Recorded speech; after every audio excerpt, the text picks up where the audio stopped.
Ginawa ko tong video na to kasi gusto kong malaman ninyo na talagang pag-iinarte lang naman po talaga yun. Kasi meron pa rin talagang mga taong hindi naniniwala na kumakain ho ako ng sardinas. Kumakain naman po talaga ako ng sardinas. Sadyang para sa akin lang po talaga, gusto ko lang po talaga lutuin ng maayos yung sardinas. Kasi nga medyo nalalansahan naman po talaga ako. Pero, yung pandidiring gano'n na,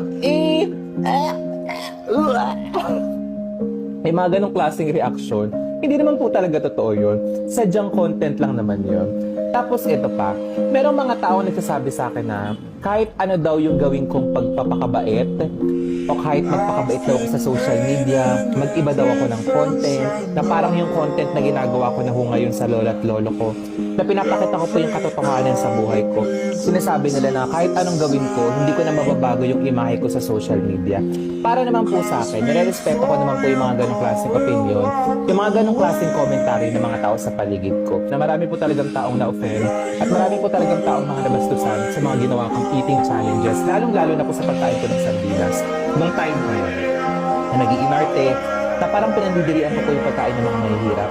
Alam ko naman po yung mga yun, at alam ko rin naman po na hindi po lahat ng tao ay mapapatawad po ako agad-agad sa mga ganong klaseng content na nagawa ko. Nire-respeto ko po yung mga tao na yun. Pero ang sa akin naman po, hindi ko naman po talaga ngayon na alam niyo yun, na hindi na po ako nagpepeke ng content, na hindi ko na po inaartehan, na hindi na po ako nagtatago sa imahe ng Tito Mars na maarte.